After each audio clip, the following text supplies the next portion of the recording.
to start with, we will consider the equation of motion plus kx equal to 0 and look at its solution, represent it by a phasor diagram. After that, we are going to introduce damping into the system and see how it changes the motion, and after that we are going to study the forced oscillations of these systems when the system is subjected to an external force in addition to its own force, like the spring force that it experiences. So to start with, let us take our prototype spring mass system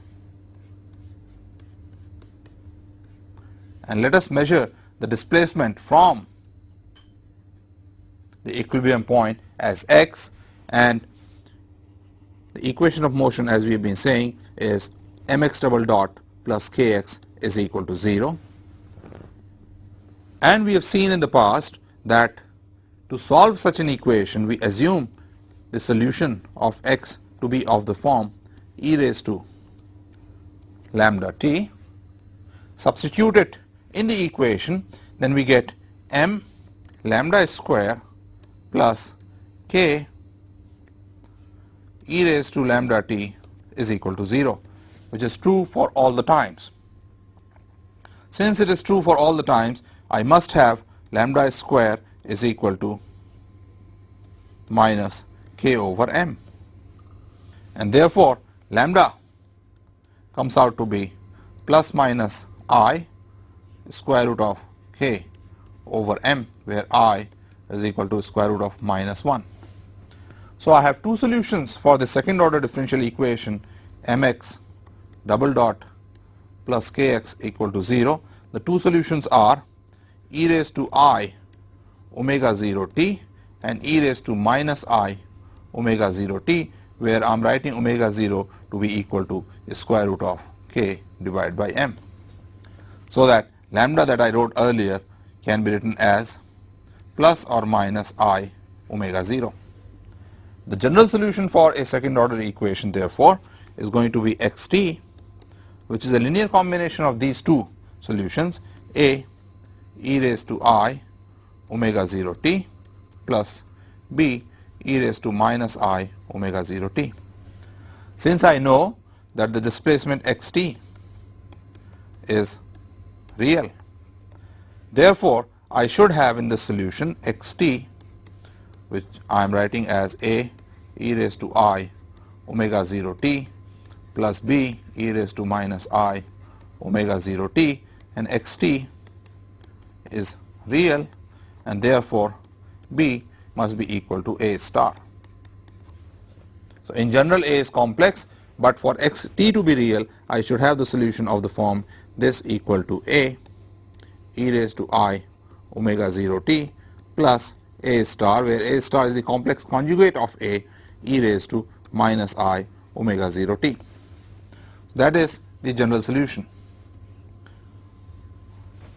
Since it involves complex quantity a and a star, let me write it in a slightly different form, writing a as a real plus I times a imaginary. When I substitute this, I get xt is equal to a real plus I a imaginary, and I can open up e raised to I omega 0 t as cosine of omega 0 t plus I sine omega 0 t, plus the second term, which is a real minus I ai, where ai is the imaginary part, cosine of omega 0 t minus I sine of omega 0 t.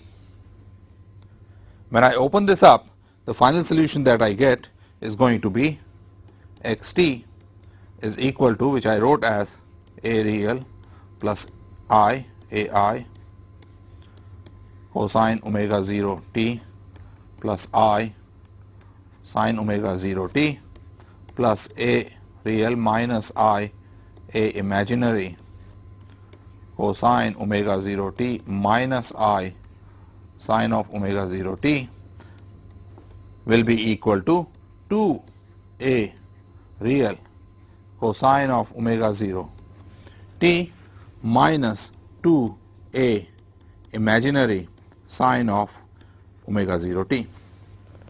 If I call these constants c and minus 2ai d, I can also write my solution as xt equals c cosine omega 0 t plus d sine of omega 0 t. That's another way of writing the solution of the equation mx double dot plus kx equal to 0, which is equivalent to the solution that I got earlier in terms of e raised to I omega 0 t and e raised to minus I omega 0 t.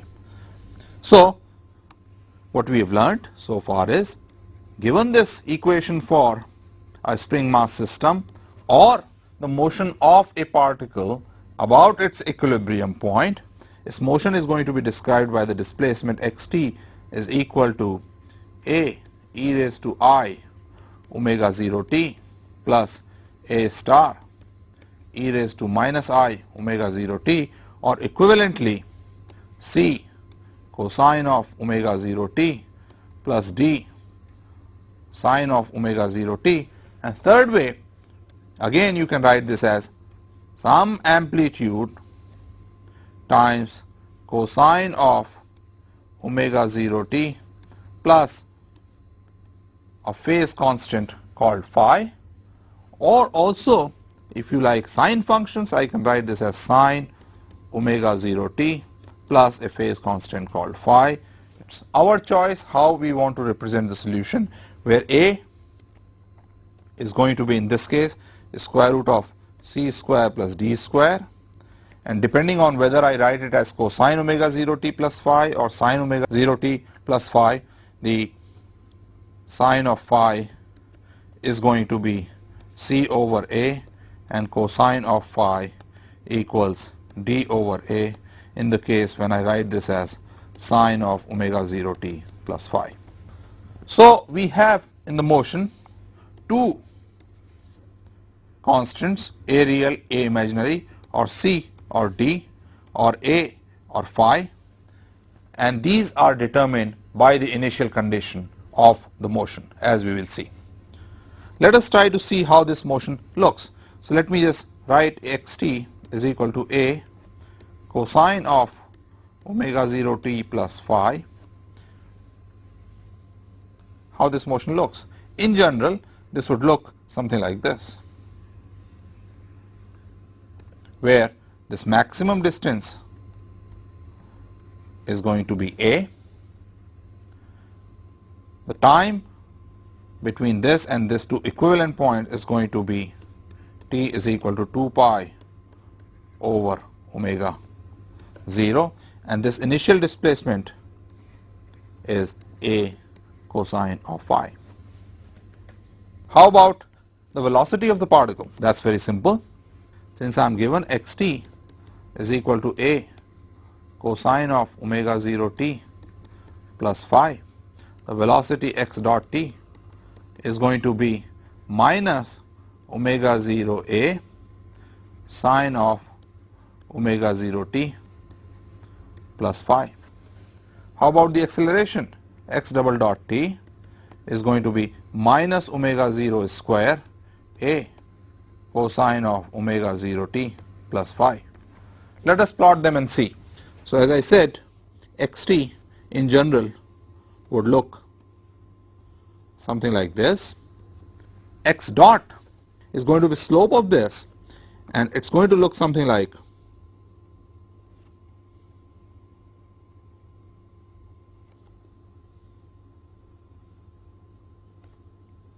this. This is x dot. You can see here the slope is positive, that means the velocity is positive. At the maximum displacement, the velocity becomes 0. As the spring mass system, the mass goes to its maximum displacement, it stops momentarily, then it starts coming back with negative velocity. Again, when it passes through the equilibrium point, when the displacement is 0, its velocity is maximum, it is going back with maximum speed, and then its speed starts slowing down, it reaches 0 again when it reaches the other extreme, and so on. The acceleration is going to be negative of the displacement times omega square. So that's going to look something like this. I have not shown the magnitudes, I have just shown how in general the velocity and the acceleration are going to look. Black one obviously is the displacement. As the first example of solving this equation, let us go back to our spring mass system and let us take mass of the block to be 1 kilogram. Let us take K to be 16 newtons per meter, and let us first displace the mass by 0.05 meters, let us say to the right, and leave it. Let us see what happens. So in general the solution xt is c cosine of omega 0 t plus d sine of omega 0 t, and as I said earlier, c and d are determined by the initial conditions. Initial conditions given are that x at time t equal to 0 is 0.05 meters, and since we have just released it, x dot at t equal to 0 is 0. When we substitute this condition, I get x at 0 is equal to 0.05 should be equal to c plus d times 0, or I get c equals 0.05. We have determined one of the coefficients. For the second coefficient, I take derivative of xt, which is going to be equal to minus omega 0 c sine of omega 0 t plus omega 0 d cosine of omega 0 t, and at t equal to 0 this quantity is omega 0 d, and this is given to be 0. This implies d is 0. So in this situation, when we took the particle and took it to a maximum distance and left it, the solution looks like xt is equal to 0.05 cosine of omega 0 t. If I plot it on xt plot, it will look something like this, where this distance is 0.05. If I were to plot the velocity of the particle, I will take the derivative, and that would come out to be x dot t is equal to omega 0 times 0.05 sine omega 0 t with a minus sign here, and that would look like this.